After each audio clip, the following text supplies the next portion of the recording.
Semut kerengga, buah mangga. Cakep. Solat tak dijaga, partner sibuk yang dijaga.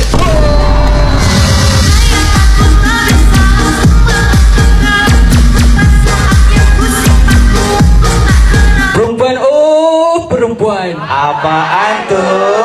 Tak guna muka cantik kalau perangai macam setan.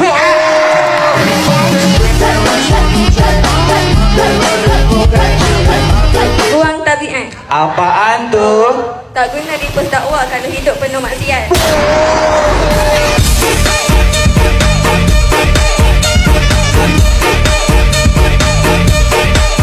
Awek post status engkau minat. Cakep. Bila putus sebab Allah laknat. Sabe!